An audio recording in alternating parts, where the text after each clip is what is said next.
All right, so this is going to be the story of how I became an atheist, or I became non-religious or secular. I was fortunate in that my parents, like, although I grew up in the Midwest in a small town, my parents were not particularly religious. They did certainly believe in a sort of feel-good, non-denominational God is love, and after we die we'll all just like go to heaven, and everybody who you miss will be there, and everybody who you lost will be there. So they sort of just held like vague, common, like comforting supernatural beliefs. And when they went to church, that's like what they were believing in.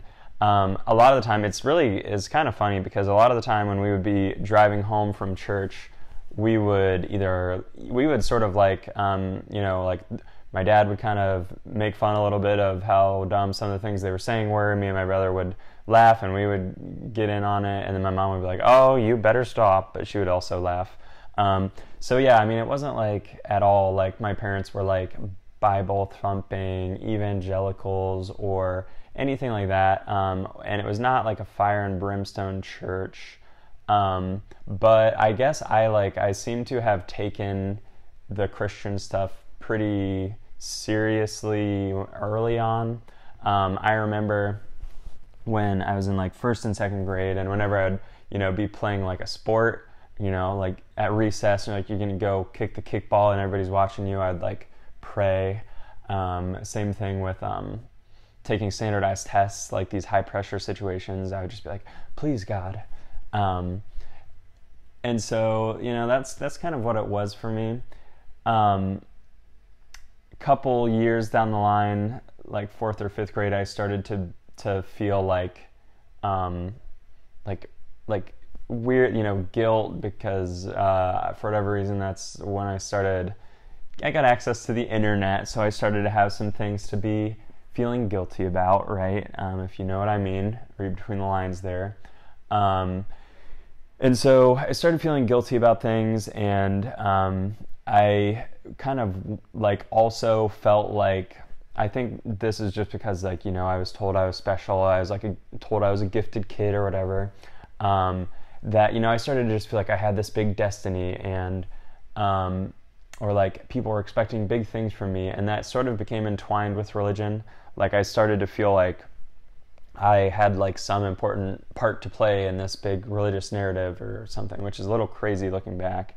I think it must have been in like fifth or sixth grade I asked to be baptized again, but my, again meaning like after I was born, but my pastor, I guess, declined because he felt like I was too young to really know what I was doing, which I guess in retrospect he was right. Anyway, so that's just kind of a fun fact. 7th and 8th grade rolled around, I was in confirmation, so that's like where it's like the year-long special Sunday school classes for people who are of a certain age, who are like sort of becoming quote-unquote adults within the church. And it's where you really do a little bit more intensive study than you would in like normal Sunday school, and you like have some of the harder conversations, I guess I would say. And you have like some homework sometimes, and you do some projects and all that kind of stuff. And I would also say during middle school I spent some time doing some youth group things. I would say primarily because there were some girls there, so yeah, whatever. But anyway, so 8th grade, here I was in confirmation, and I remember like this is where like the light bulb went off for me, was like this one specific day in confirmation when the youth pastor was talking about how people who are not Christian were just going to go to hell. Like that's just like what it was, like, and that like our job as Christians is to sort of share the news with them and try to convert them to Christianity and try to save them and try to get them to save themselves. But otherwise, yeah, they're going to hell. And so that like really stuck in my craw for two reasons. The first reason being that like all of the people like most of the people I knew and like really liked at school, like my best friends at school that I thought were interesting and thoughtful and creative, they were like, none of them were Christian. Like none of them were Christian at all. And so I was like, there's no way that those people are going to hell, because they're like just as good as these Christian people, if not better in some ways. So no, that like just can't be right. And so that really stuck in my craw, and it like caused some cognitive dissonance. The other part of it that didn't sit well with me was the fact that, you know, the world population, 7 billion, whatever, how many Christians? Like 3 billion or approximately. I don't know. I haven't looked this up, but there's no way that like 4 billion people are going to go to hell, and just because they were like born in the wrong part of the world to not have access to the right religion. Like that to me was just obviously dumb.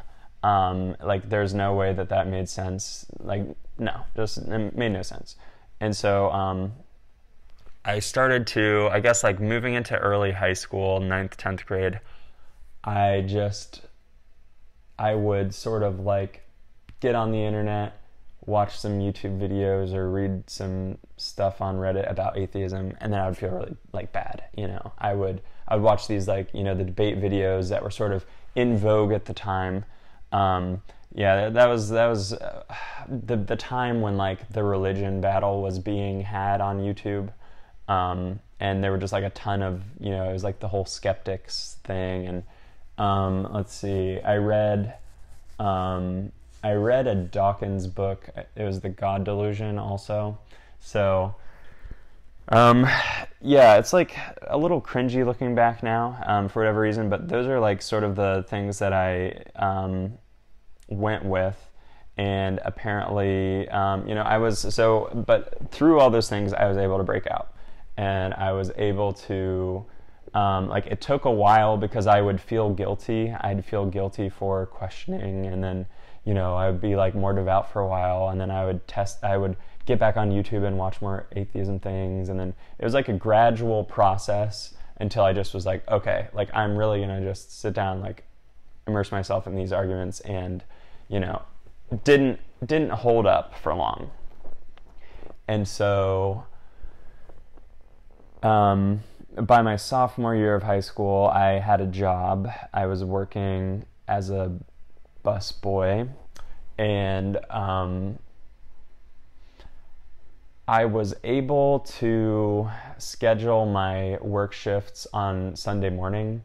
I had kind of, you know, before that, I had like sort of hinted at, like beat around the bush that I didn't believe anymore.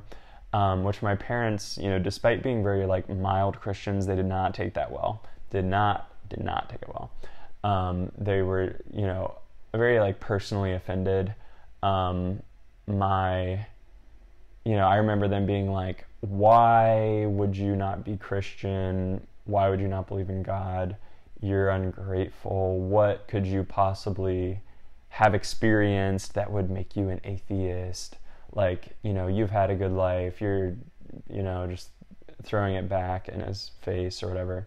So anyway, that's kind of where they were. Actually, a few years later than that, my mom also said she considered herself to be like a failure as a mother because I wasn't Christian, but I'm getting a little out of sequence here. Yeah, so sophomore year, I scheduled my work shifts Sunday mornings, so I couldn't go to church then, and my family pretty much stopped going once I did that. You know, and we never like had a real conversation about them stopping going, but you know, it did work. So it did work. Let's see here. I guess I have a couple of interesting religious anecdotes that are not related, but I think I'm going to save those for another video because I'm going to try to keep these focused, try to keep them from going on for way too long. But yeah, that's my story of how I became an atheist and how I was able to break out of religion. And I really feel like having done that, I really had access to like all of the mental options, or all of the concepts were on the table.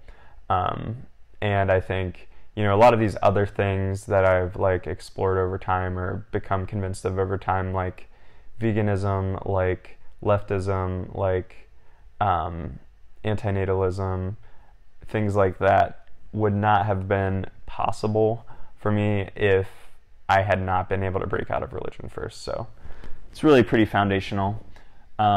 So that's all. I hope you like and subscribe. I hope you got some value from this video, and I will talk to you in the next one.